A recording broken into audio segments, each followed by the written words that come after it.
Good morning. Oh, it's another beautiful day out. It's bright and sunny, but it is chilly. It's only around 42 degrees here, but it is scheduled to warm up. Let me put my shoes away. It is scheduled to warm up beginning today. So I'm so excited about that. It's going to get up to 70, 72 here. So this is just the last of it. How are you? Oh my. We have a nice day planned today.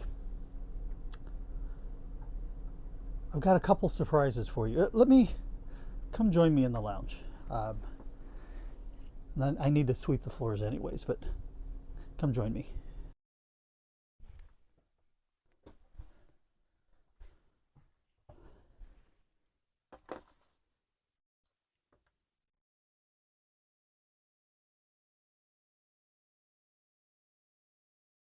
New specs.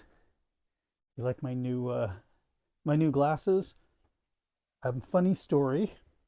I've actually had these for several years. I got them at the same time that I got these puppies, but the nose pad immediately came off on them, and so I just stopped wearing them like within a couple days of getting them. So they just kind of sat around collecting dust.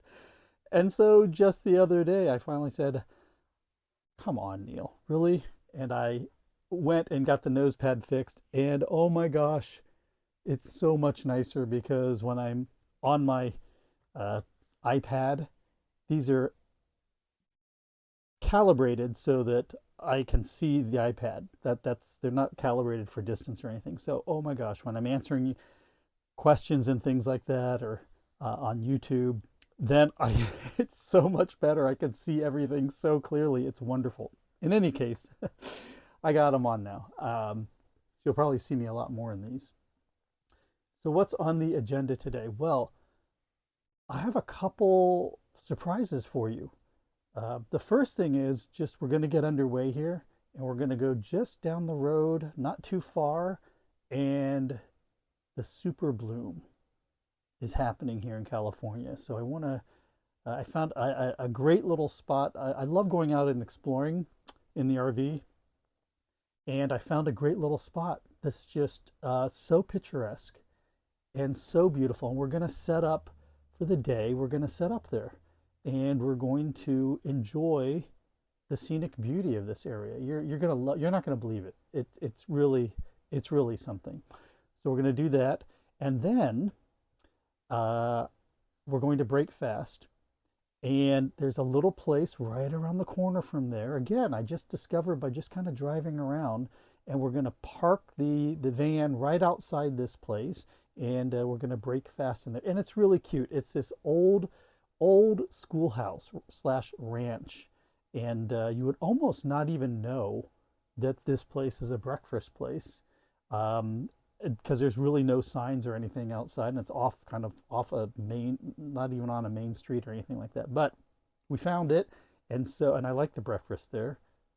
I have gone once, so we're going to go back there. And then later this afternoon, something new for us, we're having a guest visit. So there's going to be someone visiting us here in the van, and that's going to be a little surprise for you too. So let me get the flowers put away and the seats turned around and everything, and let's head on up to our super bloom. How does that sound?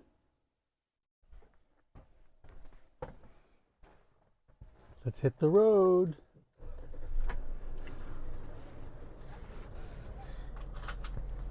Ooh, I always like taking the van out. It's always so fun. It's so beautiful. It's going to be so beautiful. You're going to see you can see outside. It's sunny and everything. Let's go.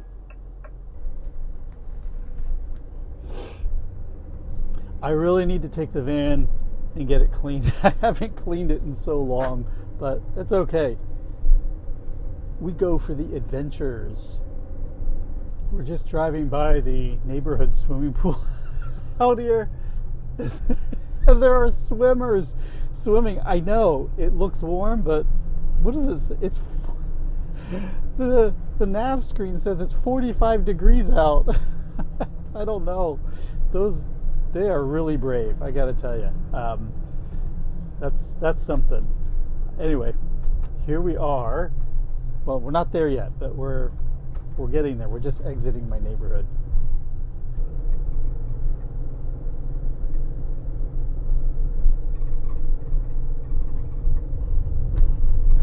Lots of people parked here. I'm going to find me a spot. Yeah, right there. All right, I'm going to turn around and grab that.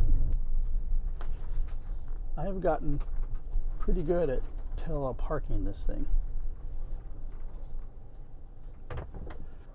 Okay, we're here. Let me show you. So why don't you have a seat right here? And that's going to be your view. What do you think of that? Not too bad, right? Not too bad at all. Okay, let me just show you outside just really fast.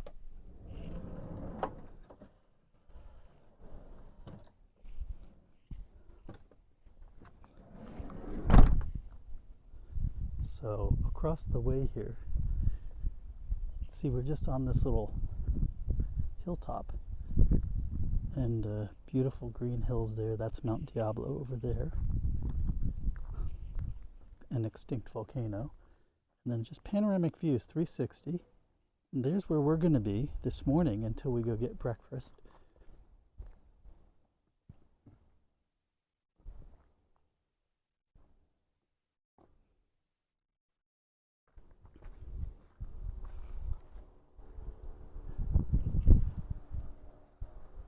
Look at the wildflowers.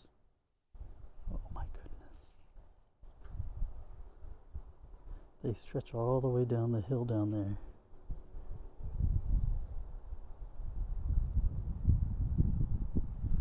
And that's where we're going to be set up.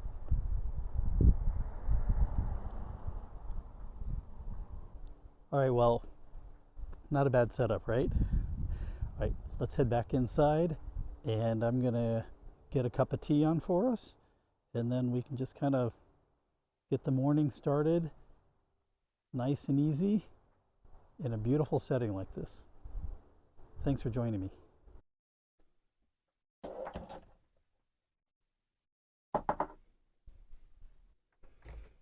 Cannot forget our lovely flowers. There we go. Ambiance, right? It's all about ambiance.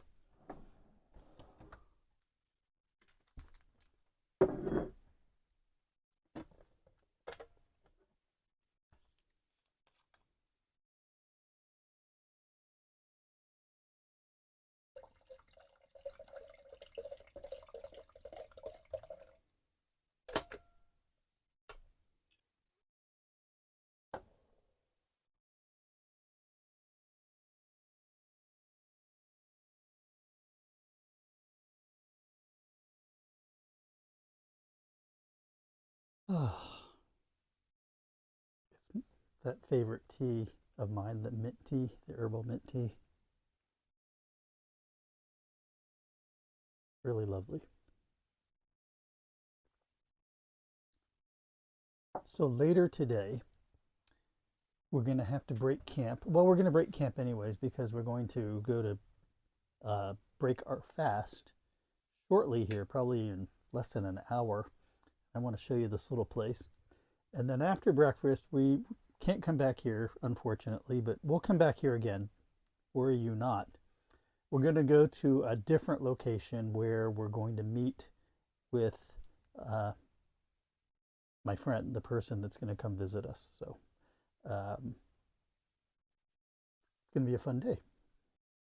So I don't know if you know, but I have started a new online community, a new website that's all my own, and it's called ultramobility.co. I'll put the link in the description, and I would love for you to join me there. I'm I've already got a community that's growing there, and that is where I'm going to spend most of my time, like daily. So if you want to find me hanging out there, I'm hanging out there with all the other community members. I'm available to chat with and ask questions and just in general, connect with you better, because I found I love YouTube, but it's not really set up for kind of community building. It's great for broadcasting out to people, and I love that aspect of it. But as far as interaction and one-on-one community building, I found that I needed to build that myself. So that's what I've done. I'd love for you to head over. That's completely free. There's no obligation for anything. It's just completely free. But once you go there, you get a couple things.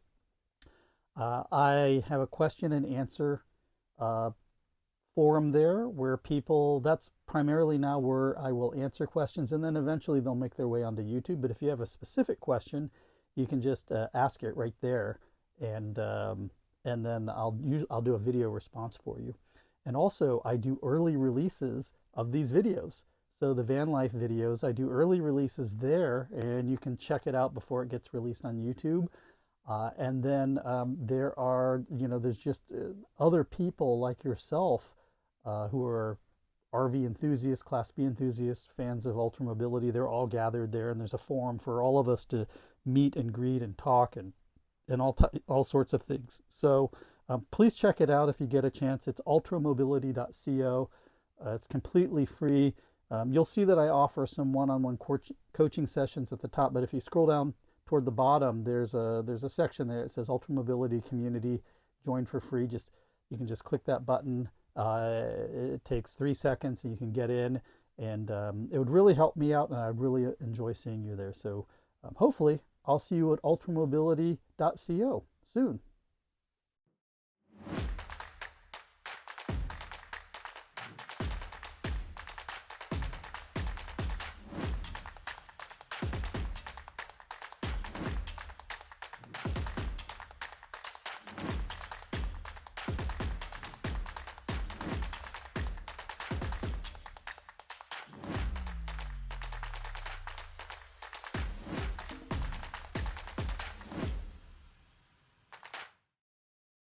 Well, okay, it is time to break fast, and I want to show you this little place. It's called Ranch House, and it's funny enough, it's on School Road, and so we're gonna go take a look at that and break fast and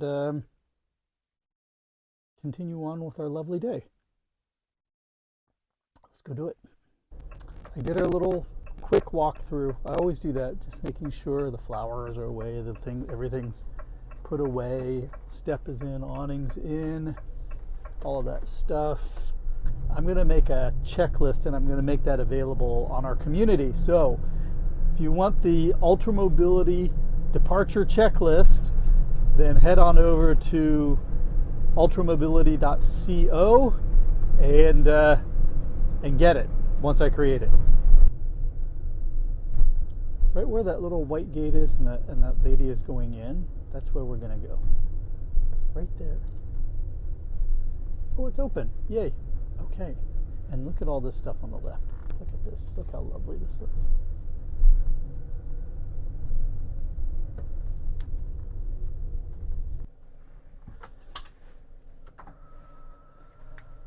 Okay, we're here. You can see it out the window. It just feels like we're just like transported back in time with little red like barns, and it's an old ranch. It's an old ranch here. Probably one of the original families from Moraga. But let me show you really fast. Okay, so that's our little view out our window, and we're gonna head down there, down to the left there. That's where the breakfast spot is, but this isn't bad, right? I'll show you. Oops. Oh, there's a branch here. Why don't we? See, this is the type of stuff you always have to watch out for. There's a branch here. So I'm just going to make sure it's not scraping the RV. Okay, well, I'm going to go in to break fast, and then I will see you when I get back. All right. Okay, we just finished up with breakfast. Look how cute this place is. Isn't this adorable? Take a look. And they have these little picnic tables and things out here. And it's a lovely day. It finally warmed up. And the van, can you see the van? It's way back there. Back behind me. All right. Gonna head back, and then we are going to go to meet our guest. And you're gonna meet him too. All right, let's go do it. This is the reason why I have a Class B van, is because it's just easy to go out and do stuff like this and then just park in a regular parking space on the street.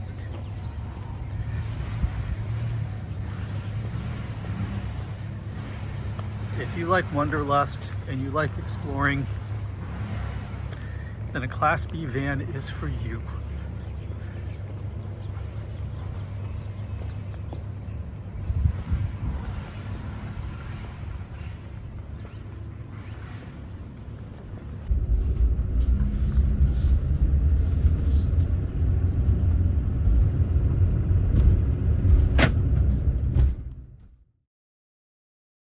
Ken, welcome to the van. Thank you.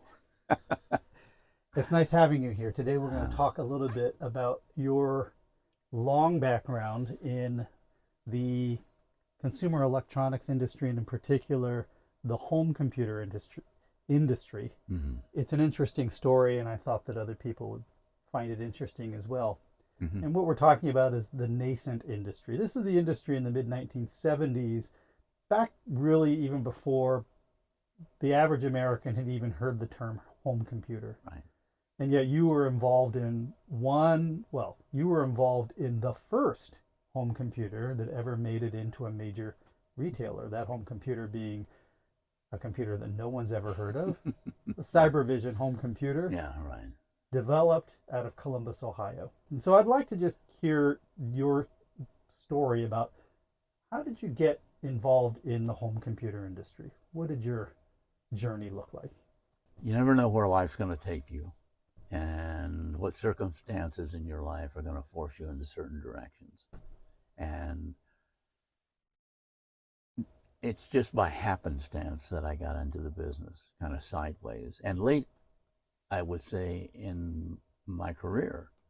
My background at that time was in broadcasting and audiovisual production. And in those days, audiovisual production meant doing multi-projector slide sound shows for clients, doing some early video when the VCS, the 3/4 inch video cassette market, opened up.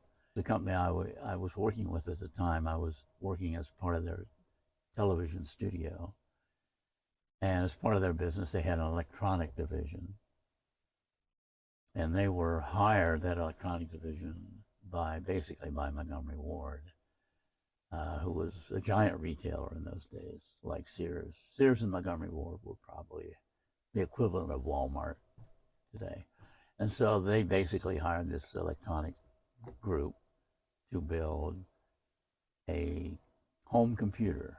And it was a home system, a home computer system, because it didn't have a monitor like we have today. There weren't monitors. There were television sets in the home, and this little computer hooked up to a television set. And it would project its images on the television set, very primitive images. But that fascinated me, that now you could see something on TV, and you could control it remotely with a controller that you held in your hands. That was fascinating.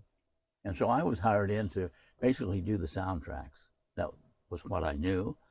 And I wrote scripts, and I rented studio time and hired talent and recorded things for the Cybervision. But in the meantime, I'm getting more and more fascinated by this new technology. As I say, I'd never seen anything like this. I was familiar with like Pong And those were very popular. But that was very simple, moving a paddle up and down and bouncing something on the screen. I never even thought about, would that be interesting or whatever. But this was different, I thought. This was doing educational programs for children and being able to talk to people and explain things to them. And that fascinated me. So I wanted to become a programmer. I got interested in writing code, and so I just jumped in. My earliest memories as a kid when you were working at Cybervision was that you had brought a Cybervision home for us. We had a little tiny Sony 14-inch television. Trinitron 14-inch television, and you hooked it up to that. And I remember I brought my next door neighbor, Scotty, over, and I showed him one of the titles on the Cybervision. I think it was a bedtime story. Maybe it was Hangman or one of the games you could play.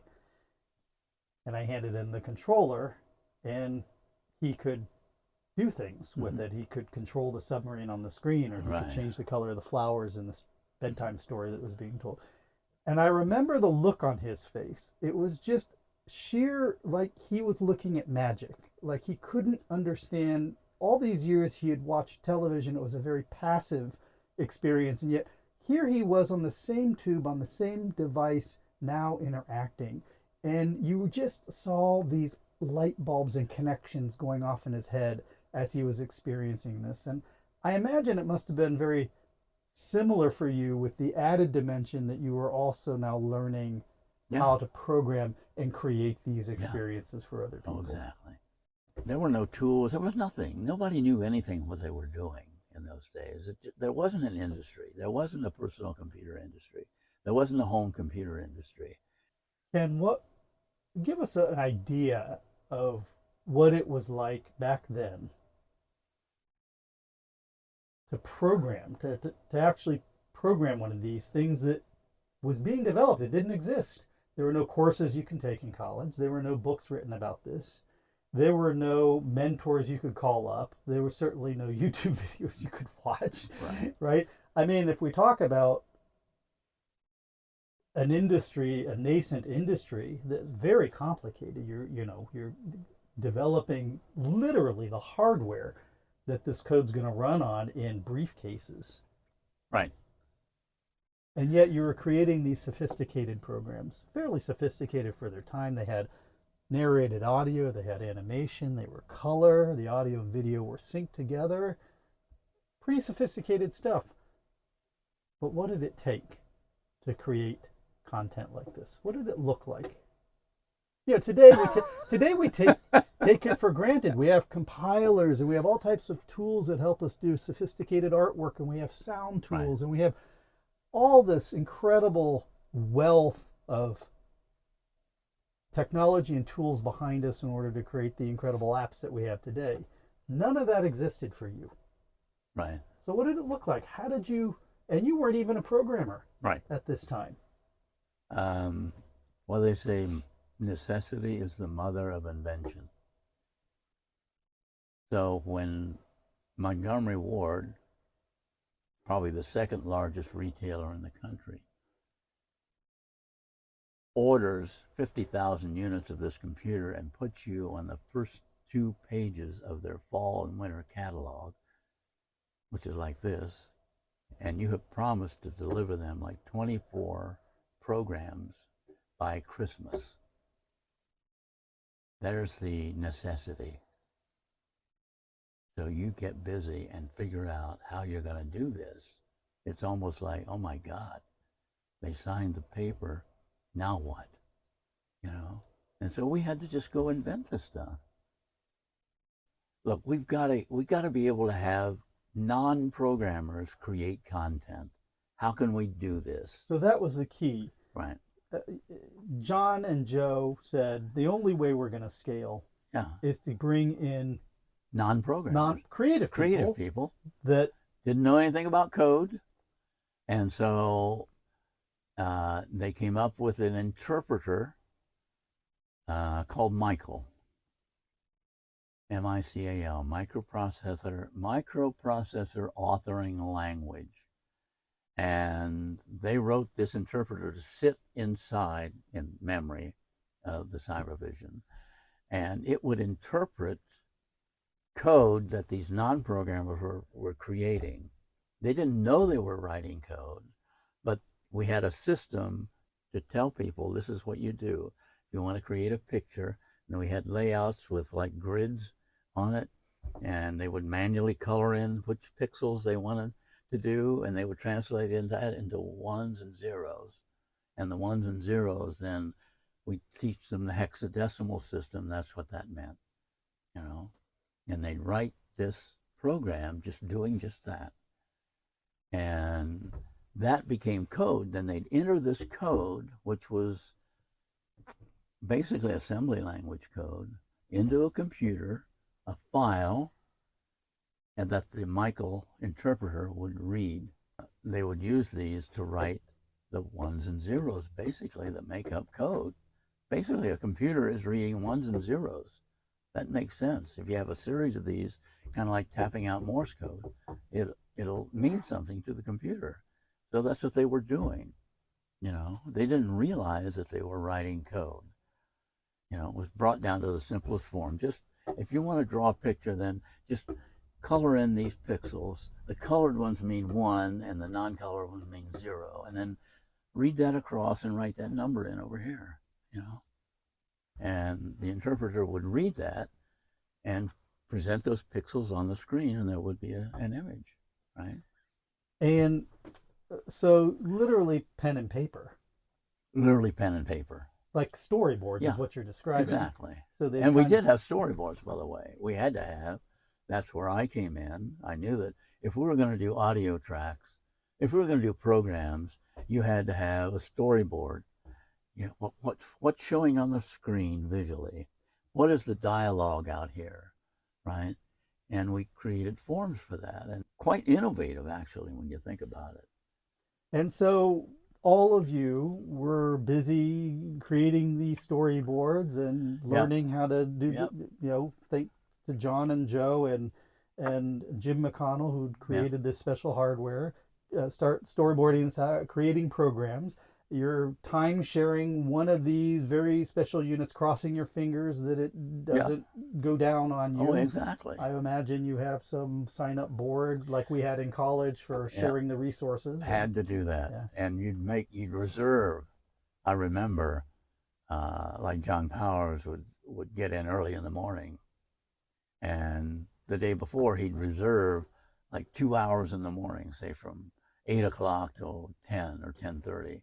And we had a sheet, you know, that would say, here's the development system. And we didn't have monitors like we have today with computers and monitors. We had a system that used a Deckwriter. Old timers will remember the Deckwriter was basically a printer, an upright printer that stood about this high, and it had a keyboard. And then you sat down at the keyboard and you typed, and it would print it on the paper. That was your monitor. So it was literally a roll of paper. A roll of paper, right? And there was no way, there was no backspace key to delete or any of this, you know.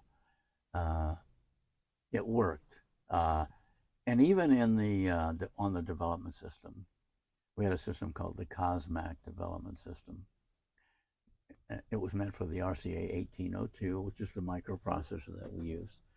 It had a floppy disk system, one floppy disk, 8-inch floppy disk, literally a floppy disk. It would flop if you held it in your hands. There was no operating system to keep track of. You manually, we had a sheet of paper and a piece of paper with tracks, and you would do your programming and you would save it out, and you would write on the piece of paper your name of your program. And let's say it used 5 tracks. On the first line, you write your name, you draw a down arrow to the 5th track, and in pencil, mind you, because later, when you didn't need that space, somebody would erase it with an eraser and write their name in it. So that's how we did that. Wow. One development system, one floppy disk with a piece of paper in it that you, and reserve the time that you were going to use. And people were pretty adamant too. You know, if you said you were going to be on from 10:30 till noon, or you wanted to use it for 2 hours or whatever, they'd be in there standing behind you. It's my turn. And somebody would say, oh, I got one more bug here. So that's how we did it. Just as an aside, we were way ahead of our times as far as working from home. Because with this system, since it was all pencil and paper, people could take the stuff home with them and create this stuff and then bring it to work, right? Well, some of my memories, Dad, were of you bringing a black binder home with the storyboards in them. Yep. And you would sit there on the couch and Yep. you would, do your programming on pen and paper, Yep. right? Yep. Working it out in your head Right. and doing that, and then take it in the next day and go through the process that you just described. So I'm impressed by the fact that you all had the wherewithal to understand that you had to, bring non-technical people in, which, frankly, I'm not aware of anyone else at that time that really No. really understood the value of that. Right. I think today we do, but not then. And then secondly, what that would mean. What are the implications of that? The fact that if you're going to bring non-technical people in to do something not just highly technical, but also something that had never been done before, realizing we need tools, both paper type of tools, in terms of storyboarding tools that would help them get their thoughts out and move them along the path of creating, Right. but also some type of development system, an interpreter that would allow them to, through a manual, Right. do rudimentary programming without them realizing they're doing programming. These are two very big ideas. Right. That I think it's safe to say, and correct me if I'm wrong, really influenced you throughout your career. This idea. Oh, it did. And that was the impetus of the sweat system at Atari, which I had enormous trouble convincing people of what I was talking about or why it was necessary. But it was that experience at Atari, or at the Cybervision, that convinced me that we needed tools to help create this content. And again, when it came out to Atari, there were no tools. Once again, it was like starting all over again, right? Let's set a picture for the audience a little bit. This is 1980 we're talking about. Mm-hmm. What was it like? You come into Atari in 1980. It was disorienting at first. This huge engineering building where you had coin-op engineers, VCS engineers for the game system, and the newly founded personal computer system, the Atari 400, 800, all in one building. Hardware, software engineers, hiring like crazy. It was like chaos, and they were growing so fast that they didn't have enough space for people they were hiring. They ran out of room, so they rented trailers and put them in the parking lot. And these were big enough that, they had offices inside these trailers, and the parking lot was half filled with these trailers that people worked out of because there wasn't enough room. And so we come from this little tiny company in Ohio out to this, and here's this big company, and it's chaotic, and it was disorienting and intimidating, right? Because we come in thinking, wow, it's like going from the minor leagues to the New York Yankees. You're just awestruck. So coming out here was entirely different. It was exciting. Oh, I'm telling you, it was a wild time. I mean, you can see, it was so crazy. It was known that there was a fair amount of marijuana and maybe some other things happening in the engineering building. Sometimes you'd walk past a restroom and you get high just from somebody opening the door and walking out. It's like, whoo. So it was kind of crazy, like that. And it was the Wild West. I mean, and they were making money so fast, they didn't really care what you did. The rumor was, I don't know if this is true, but I believe it, the engineers were all packed into a 3-story building. And I think Ray Cassara, the CEO, said, I don't want to know what's going on in that building. As long as they're producing these products for us, it's making us really rich, right? I'm interested in hearing your thoughts, though. There were a lot of interesting things going on at Atari. I think that many of our viewers probably don't even know about things like the Atari Program Exchange. Well, it was an interesting foray into, how can you put it? Well, it was kind of an early day app store, wasn't it? I mean, Yes, that's kind right. of how I remember it. You know, it was one of maybe the first app store Yeah. actually ever. You could create a program. It could be a game, it could be an application, and you could submit it to Apex, and they'd review it. And by Apex, you mean Atari. Atari Program Exchange, and they would review it, and if they liked it, they'd approve it, and they'd put it in their catalog, and people could buy these programs. That was another way of getting content out there. That was a very clever idea, actually. Matter of fact, I did a program and submitted it, and they accepted it. I remember it. It was called Typit. In fact, Typit. I did my entire senior paper on Typit. It was a word processor.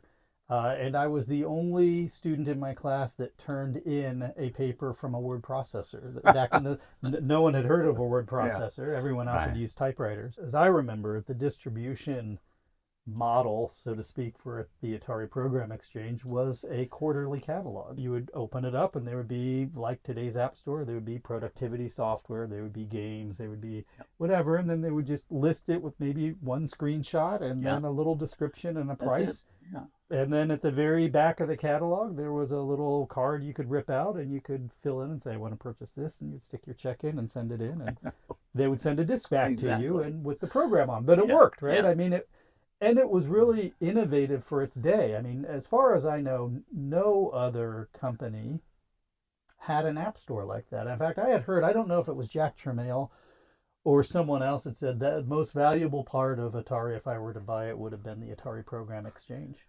Oh, really? Yeah. Interesting. Yeah. They recognized that that having that catalog of software and the infrastructure set up to allow people to submit and have it reviewed and distribution and all that was of value.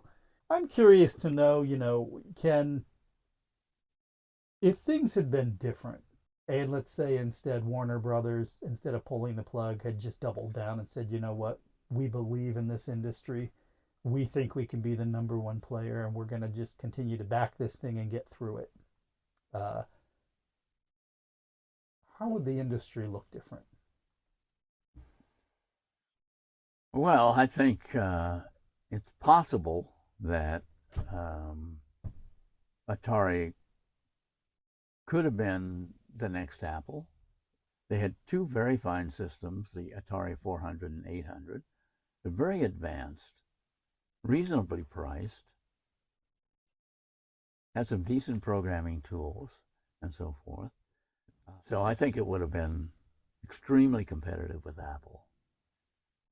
By bailing out, basically, they just turned everything over to Apple, mainly.